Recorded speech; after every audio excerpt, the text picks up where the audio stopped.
Reverend Reed, Chairman, distinguished ladies and gentlemen.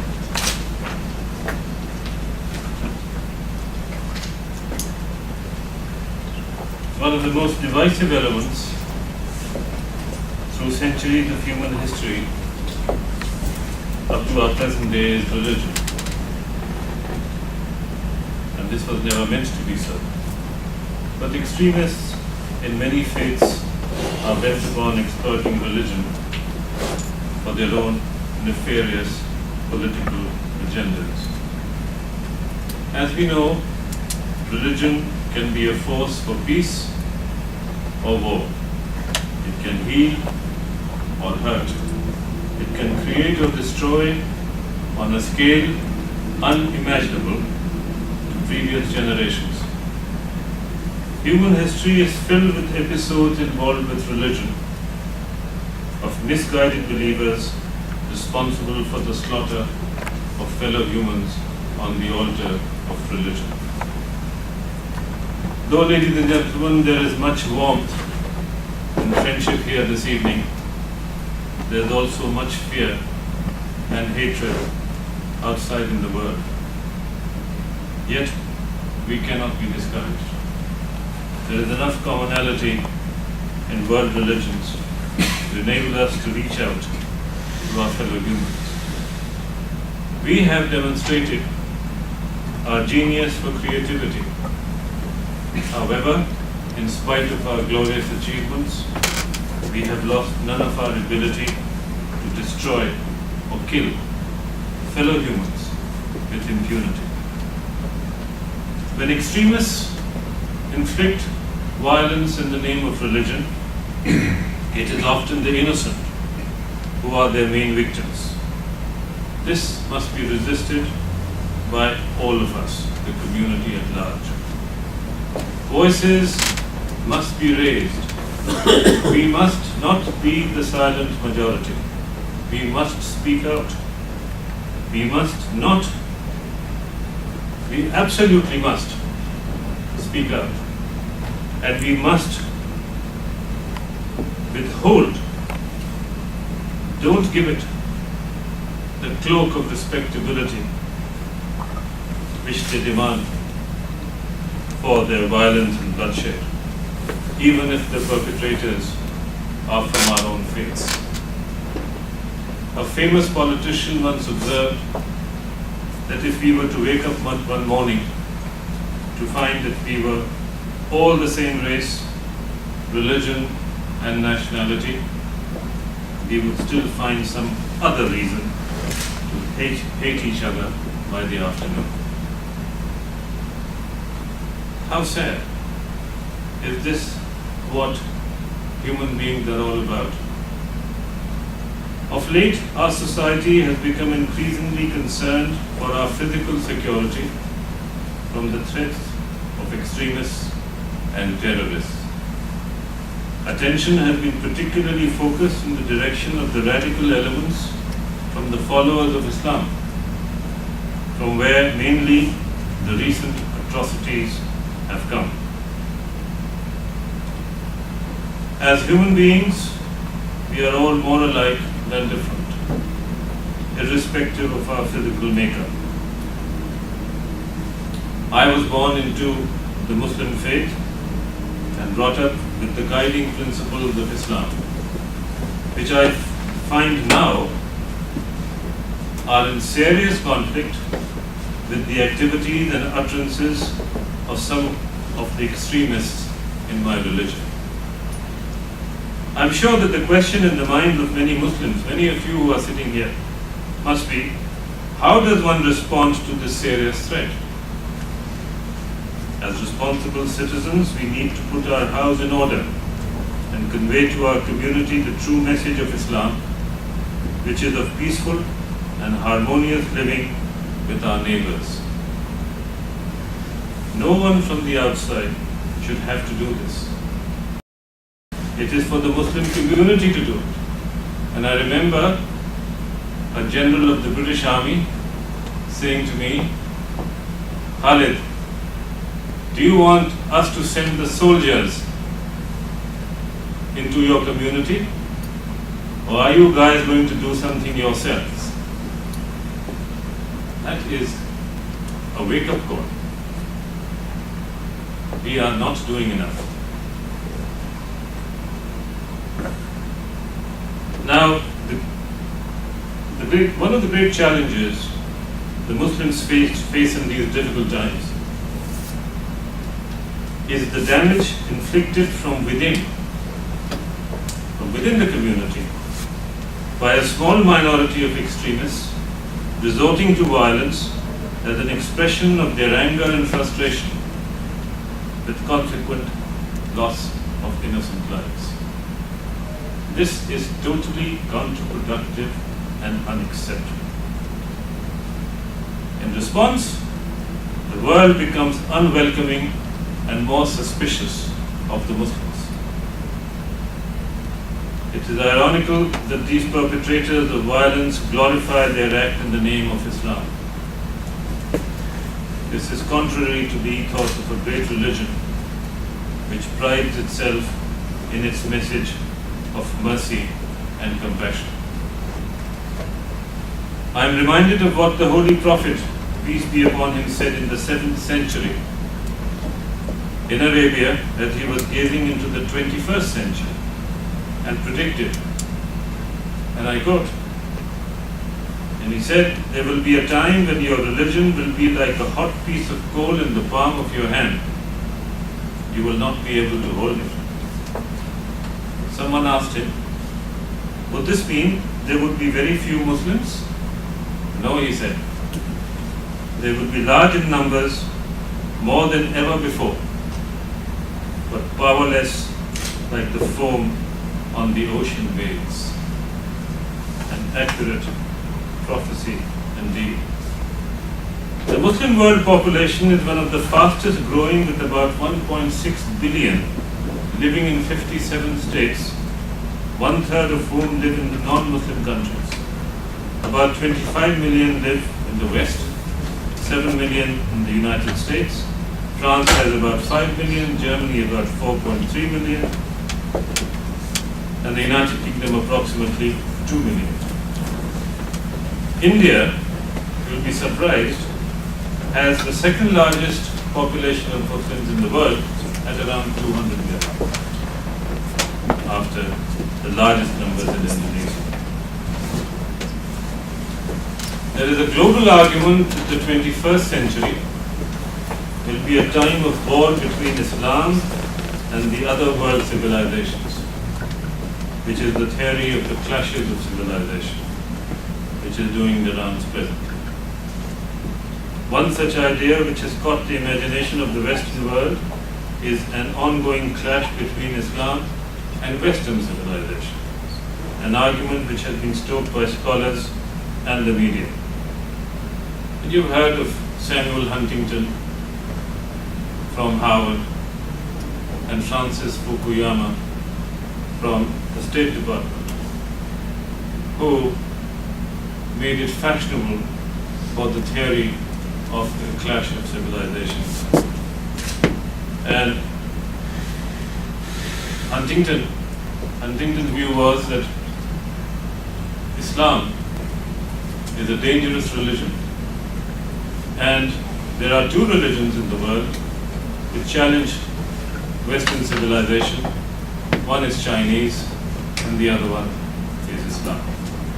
Francis Fukuyama believes that Islam is waning, and with the advent of Western capitalism and liberalism, it is slowly waning away.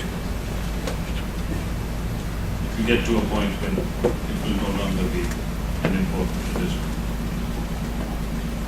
So, what we have to understand is, what is Islam post 9/11 in New York, 7/5 in London, and 11/26 in Mumbai?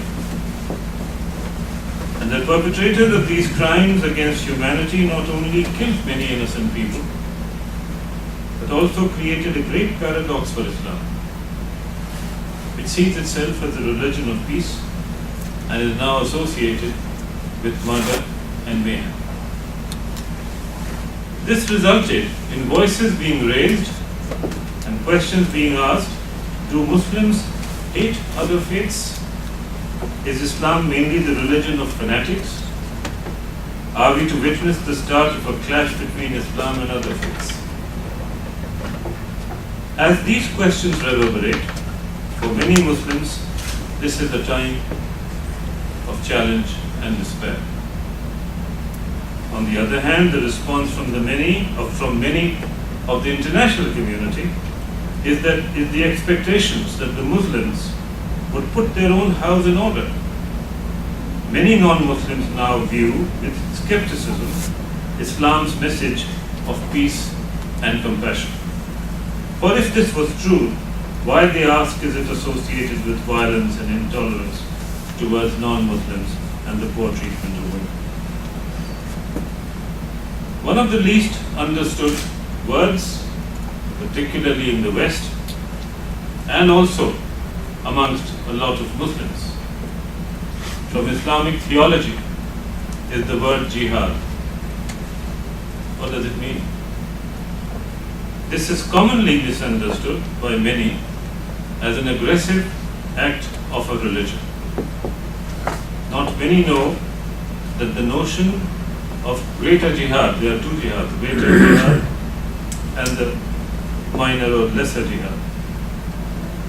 The notion of the greater jihad, the word really means to strive, to improve yourself. It's misinterpreted in the West and in the minds of many Muslims also as a call to a religious war. It was explained by the Prophet of Islam as an attempt to control one's own base instincts and work towards a better and harmonious world. The lesser jihad is to battle physically for Islam, and that too only as a defensive action against tyranny and injustice. The myth attributed to jihad of conquest and conversion is refuted by the Quran in Surah Kafirun, verse 109, which clearly states to respect all faiths. And I quote, "Tell the disbelievers, I do not worship what you worship, nor do you worship what I worship. I will not worship what you worship, nor will you worship what I worship. To you, your religion, and to me, mine." A frequently asked question is, what is the reason for the anger in the Muslim community, which leads to these acts of aggression? Its origin, ladies and gentlemen, are attributable, amongst other factors, to globalization and world politics, and the lack of credible leadership. I have heard many times people raise the uncomfortable truth that whilst Muslims rightly enjoy much freedom and the protection of rule of law in other democracies, the same does not apply for non-Muslims and for some Muslims also in many Muslim countries. A few years ago, embarrassed at being one of those laid-back Muslims involved only with themselves, I determined to help in delivering a message from Islam of friendship and peace to other faiths. I also wanted to advise my own community to participate in the mainstream of the life of the nation where they live. My investment in this, my personal investment in this, if you ask me, is a priceless possession. Time and energy.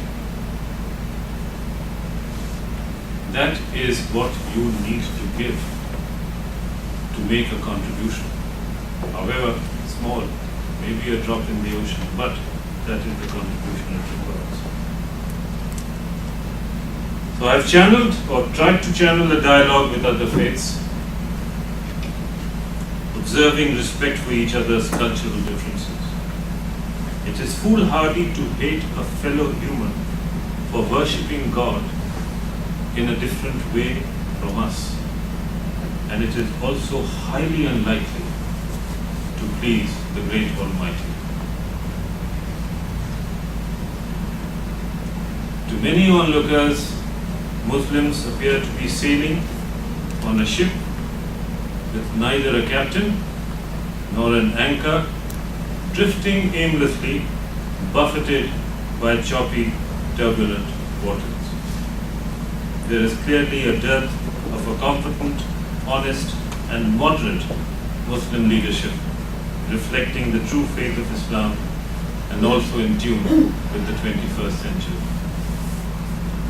This leads me to suggest that along with the problem of leadership, a related important problem in the Muslim community has been the failure of their own socially successful and materially secure role models in engaging with their community. The result has been that the less fortunate co-religionists in the Muslim community have been left to their own devices. They are left with more than some hope, no more than that God will clear a path for the believers and any suffering undertaken in this world would be rewarded in the world hereafter. In such a context, it is not surprising that the radicals and extremists have moved in to spread their poisonous message of hate and wanton killing. However, ladies and gentlemen, Islam prohibits not only the killing of the innocent, but is also most severe on the act of suicide. There is a clear Quranic instruction against taking one's own life. Therefore, let me say it clearly for all to hear that exploding bombs and firing bullets in an act of suicide with the intent to kill innocent people in buses, bazaars, planes, trains, schools, places of worship, or anywhere else is totally un-Islamic and against the teachings of the Quran. All Muslims therefore must do everything to stop this evil depravity. Now, the word phobia is very interesting. The word phobia in the Oxford English Dictionary is described as an extreme and irrational fear or dislike of a specified thing. No reason. You don't like it. I don't like it. So this is an unreasonable dislike for something. That is phobia. Thus you may have heard of the term Islamophobia being branded about against Islam, leading to prejudice and generalized hatred of fear of Islam and its followers. The media around the world has its share of blame to bear in drip feeding, drop by drop, into the minds of the readers of newspapers and journals, or viewers of television, regular doses of anti-Muslim material, not as factual reporting, but as creating public excitement with sensational reporting to enhance their readers or viewing public. The widespread damage this does to society is incalculable. The resultant pressure from this on Muslim families is immense. The consequence from the Muslims is anger and confusion, frustration. Acts of violence result, fitna and shar, chaos and conflict become common. God's vision of a just and compassionate human society remains unfulfilled. This in turn can lead to impressionable young men, low on self-esteem, frustrated with unemployment, ostracized by the media, then becomes the best recruiting grounds for the sergeant majors of terrorism. Let me give you a glaring example. Very interesting example. How selective our principal source of information the media can be. One of the most venerated and respected figures of the Islamic world, Sheikh Abdul Aziz Al-Sheikh, Grand Mufti of Saudi Arabia, where the most holy sites of Islam are based. Recently he delivered the annual Hajj sermon, for the annual pilgrimage, with nearly 2 million Muslims and many others listening to him. There, with many in the Muslim world listening to his fatwa, he underscored the true teachings of Islam through peace and harmony, and he declared that Islam had nothing to do with terrorism and extremism, and urged the Muslims to unite against the incidents of suicide bombings. These, he said, were recipes for being transported to hell rather than a place in paradise. Ladies and gentlemen, I do so wish that our wonderful media worldwide would have given more prominence to such a message rather than the drip, drab that we see in newspapers every day, which only leads to the poisoning of our minds against each other. Do you know, I did not read this story in any English newspaper. I did not fatwa on any English newspaper television broadcast. We are spending billions of pounds on terrorism in this country. The government, Lord Hilton, the government should have taken out full-page ads paid for by the taxpayer to print this fatwa. And this would have done marvelously for those who are sitting on the fence and thinking of joining this group or that radical group. This is what our media, and don't expect a great deal from media, you have to expect a great deal from yourself. I'll give you 2 examples of interfaith thinking going back generations. There is a great deal of commonality between different faiths, and I'll give you one example. You can see this in our day-to-day lives, and it is a great link between Hinduism and Islam is the contribution of 2 giants. The highly regarded Hindu philosopher Swami Vivekananda and the greatest of Muslim Sufi poets, Maulana Jalaluddin Rumi. Their works inspired the best among Hindus and Muslims. Let's take up Maulana Rumi, who said to the Muslims that any destructive activity by them amounts to the betrayal of the truth as propounded by the Prophet.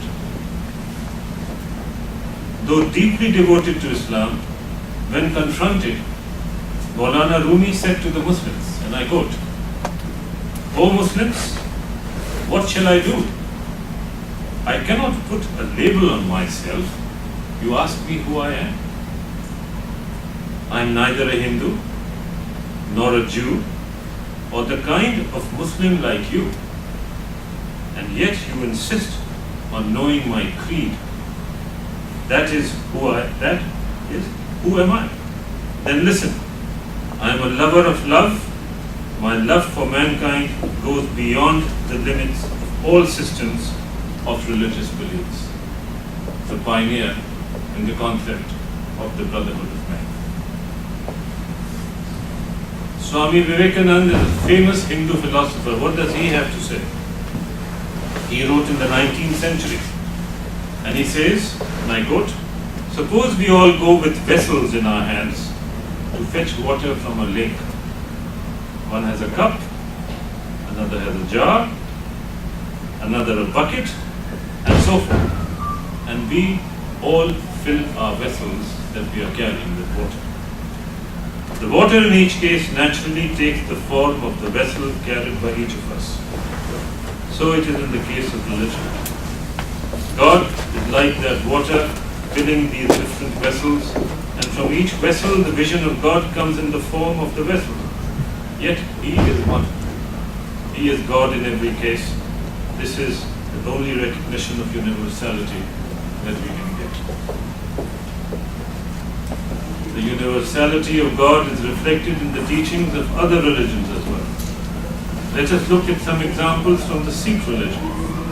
The great Sikh leader and teacher Guru Gobind Singh said, and I quote, "He is in the temple as he is in the mosque.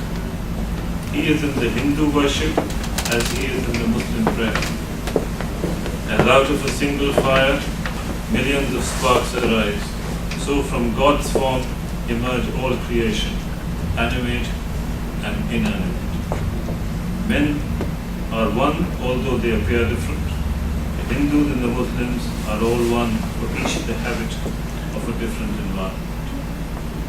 The Christian religion, along with many other good values, teaches us to think in agreement and to live peacefully.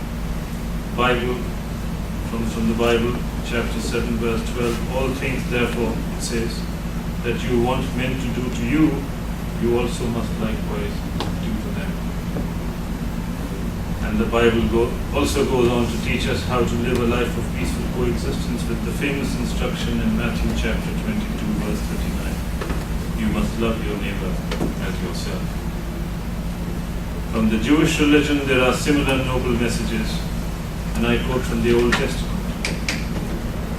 which is inscribed on the plaque outside the United Nations building in New York. It says, and he will certainly render judgment among the nations and set matters straight respecting many peoples. And they will have to beat their swords into plowshares and their spears into pruning shears. Nation will not lift up sword against nation, neither will they learn war anymore.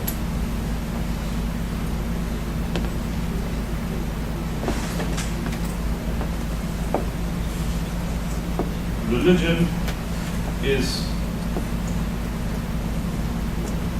a very complicated topic.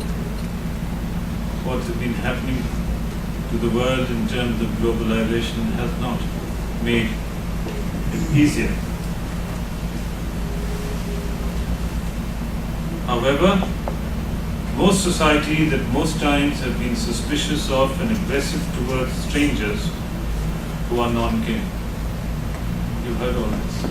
You come to England, or you go to France, or you go to Germany, or you go to somewhere else, and they say, who are you? You are a stranger. You look different. You eat different. Your language is different. That's a stranger.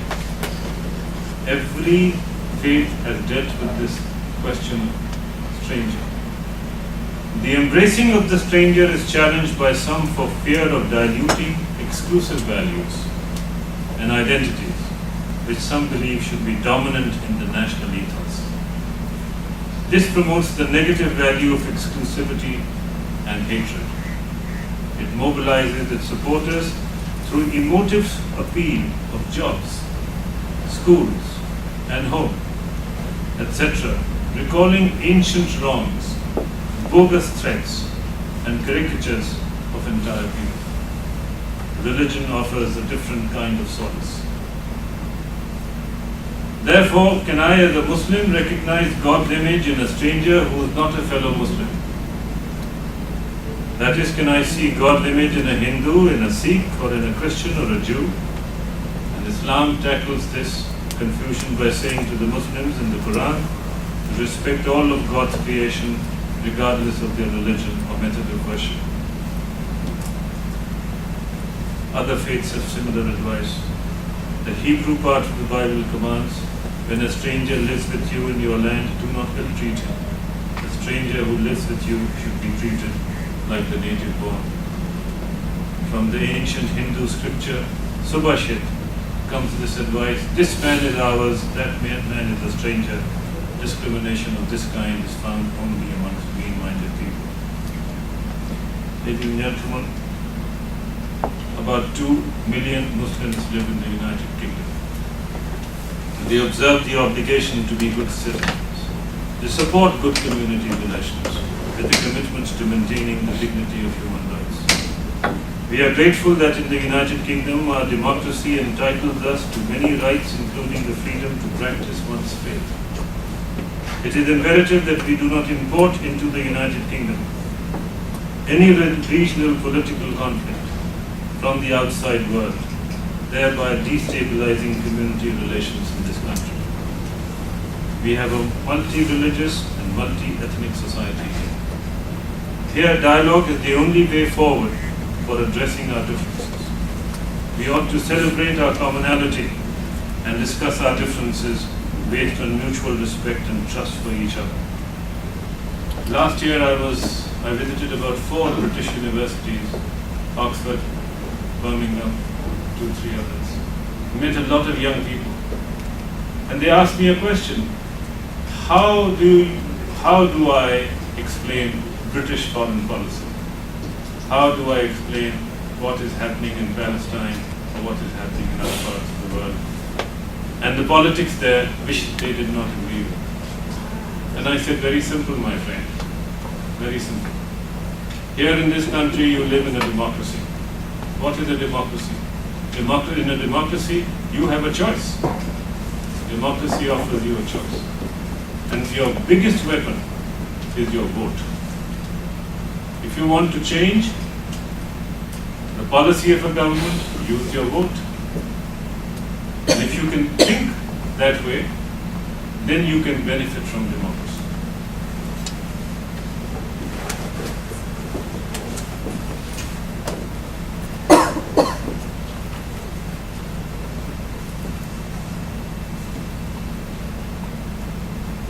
So, ladies and gentlemen, first of all, I would like to thank the Dialogue Society for this opportunity to talk to all of you, and thank eminent people like the Reverend Lord Hilton,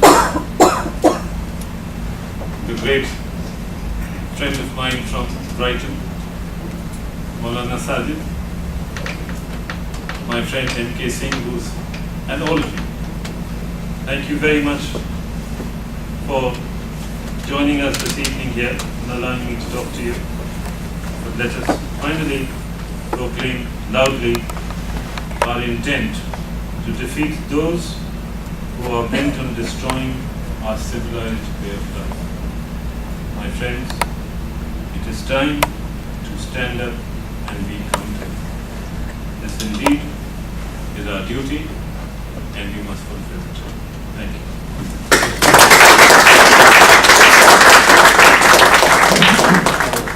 Thank you very much for inviting me to respond to what we've just heard.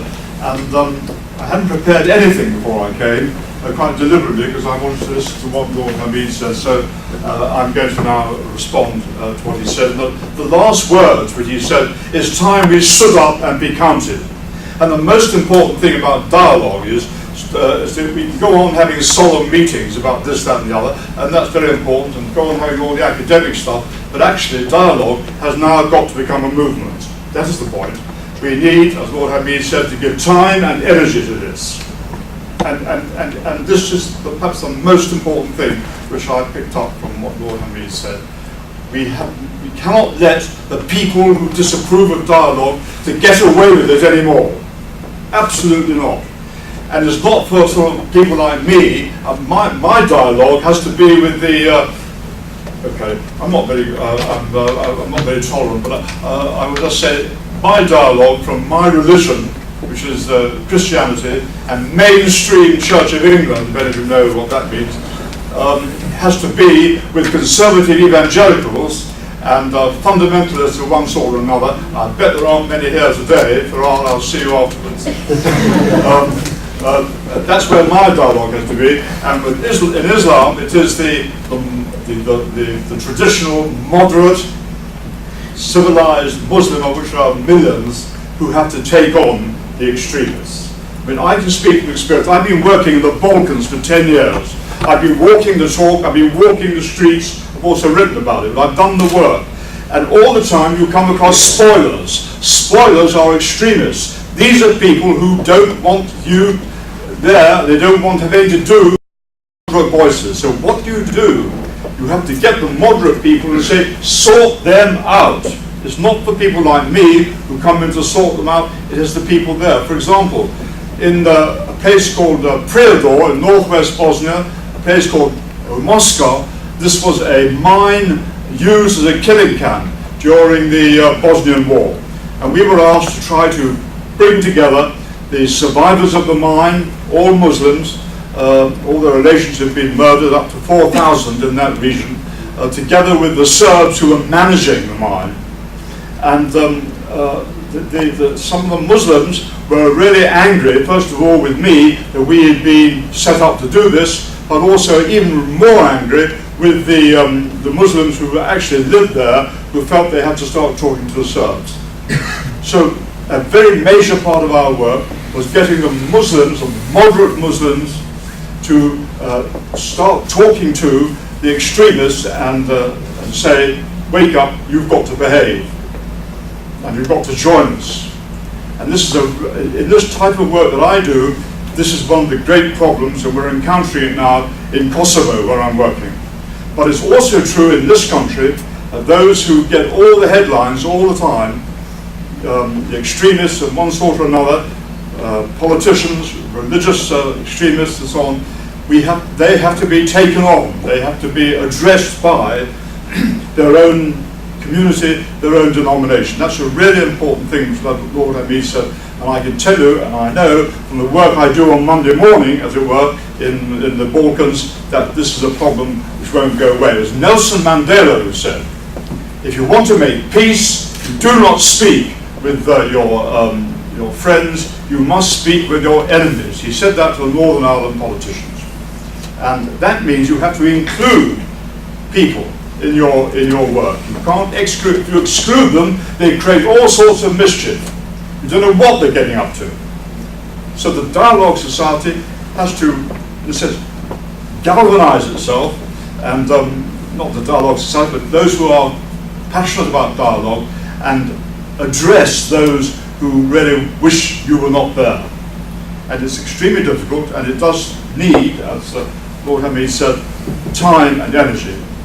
But dialogue, in my mind, is something basically very simple and human. It's about shoes. It's about shoes. It's about standing in someone else's shoes. Don't have to write this down. Really Khalid, shoes, talk about shoes. But that's how I see it. When you're starting to stand in someone else's shoes, mind you, you always want to jump back into your own as well. I can tell you, you're doing both.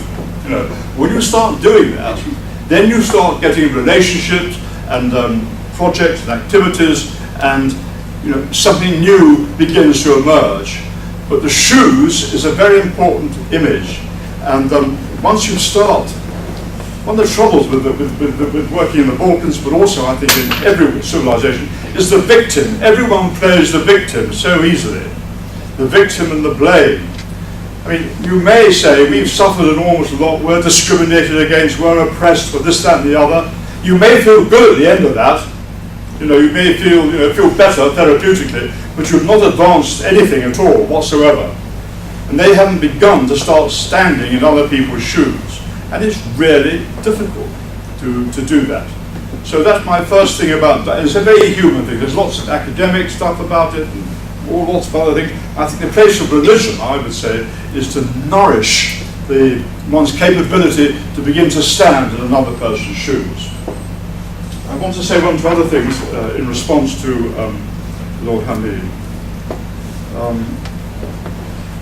One of the criteria in my job, I'm always applying for money from the European Union or from the British government. And of course, they're completely besotted by targets. Impact. I was asked the other day, make sure your sustainables are sustainable. And how are your short-term feasibles? How are your short-term feasibles? I mean, come on. All this drivel, all this which the government, European Union, and the West in general have married and have been seduced by, makes it extremely difficult to do this type of work. And there's an important point about this, because the Archbishop of Canterbury, Rowan Williams, has made this point many times, that the European Union is fundamentally a secular organisation. They are not interested in interfaith or dialogue, but they're bowing the direction. When I meet them, they always say, "You're doing such good works." At my age, being patronised, I can't stand it. You're doing fantastic work for peace in the Balkans. There's no money at all. And behind that, there's a serious point that the Enlightenment, which says that religion is ultimately a hobby and is a matter of choice, is not relevant or significant or important for public or political life. This is what this is one of the legacies of the Enlightenment, and we live in this society which speaks about that. Of course, there is the religious organisations, the churches, the interfaith organisations, but when you get out into the wide world of secularism, that's what you meet in a very, very big way, and that is so difficult when you are trying to create opportunities for dialogue and to bring different religious communities together. I think there's one thing that my friends, the Orthodox bishops and the muftis of Bosnia and the Catholic clergy and bishops, they agree. One of the things they agree about is that they feel slighted all the time by the international community. I once, when I was there in the early age of 7 years ago, started getting groups of religious leaders together. They'd all gang up on me, and start shouting about the international community, how they were ignored by them. That's one thing they agree about, and they really enjoy getting angry with me. But that's an example of what as a serious point I'm making, is the way in which Western secularism, capitalism, I would say, doesn't really understand or want to understand the place of religion in public life. It's a very fundamental point, and it does create enormous difficulties when you're working in Europe and trying to get people to create dialogue together. Because one of the rules about dialogue, and those of us who want to see dialogue as a movement, is that you have to keep talking. You have to keep talking. That you should write down. Because whenever you stop, whenever you hit a row, or have an argument, or you're getting bored, or whatever it is, you have to keep talking. That's the only rule. Keep the communication flowing, and better face to face, and not just on Twitter or on the and face all these other things. That has a part to play. Fundamentally, it means constant meeting and talking. When we first went to Bosnia, the religious leaders used to say, "You're always turning up, aren't you?" Well, that was in a way a tribute actually to us, because we did always turn up, and we got the people together, and so the talking begins to happen. I think also that one of the most important things that we need to do and to remember is to celebrate those occasions when religions have lived together well. I mean, this is the tradition of convivencia, for example, particularly in Andalusia, and at different times in the Ottoman Empire. We hear so much about the clash of civilizations, but we also should hear much more about how there have been stories of occasions, usually quite short periods of time, and I'm not being sentimental about it, when people really have understood and lived together. And if there's one thing that academics should do, and historians should do, and people who write books should do, is to remind us in simple language of the occasions when we did live together, and we were not killing each other. And it's very interesting in my work now that people, when we've been through great traumas together, when they start to begin to trust each other, do you know what they talk about? They talk about, do you remember when? Like in Prijedor, northwest Bosnia, before the Bosnian War, we went to the same university, we were intermarried, we had a lovely town here, we were together. And I found it now in Kosovo too, when I've been there, one of the Orthodox monasteries, a very beautiful World Heritage Site, which is surrounded by Albanians. And when I brought the Albanians together to talk about it, they say, do you remember, they say to each other, when it was a privilege for us to go to the monastery and look at the frescoes, and how we used to go in former Yugoslavia to help the monks run the farm. In other words, this type of deep nostalgia, and it's not just a sentimental nostalgia, it's a real memory and a real yearning and longing for something new to appear. So I think that the celebration of our convivencia would be very good, and I think whenever people stand up and say the sort of things that the Imam said in Saudi Arabia, which you mentioned, that's you're quite right. That should be part of the history which we should celebrate and not forget. And I will say something else, is that taking up what Lord Hameed said, we have a lot to learn from India.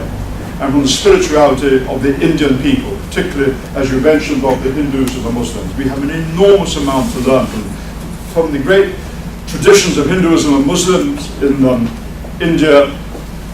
The natural interfaith dialogue is second nature. It's just part of the way in which they have lived. There have been aberrations, of course, and that's something we also need to remember and to celebrate. If you do the sort of work I do, you have to recall these memories. Otherwise, you wonder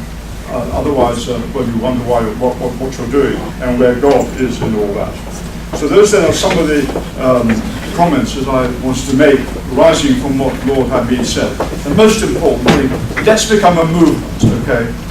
Let's become a movement. We have our solemn meetings, we have our discussions, they are very important. Somehow we've got to become a movement so we can stop the sort of things that the extremists of every sort are saying and doing. If I was asked to provide a criteria, for success of interfaith dialogue, I would say here is one.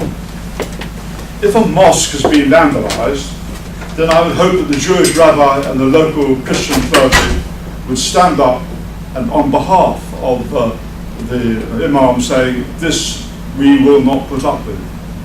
And when a Jewish synagogue is vandalized, then I think the Muslims and the Hindus and the other religions will come together and say, this is not acceptable.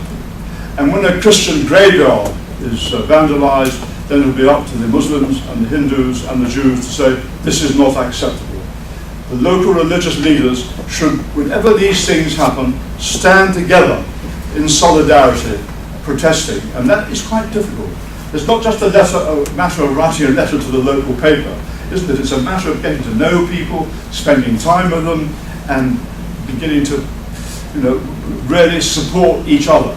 That would be a very good test in any neighbourhood of the degree of solidarity and to which the religious leaders will support one another.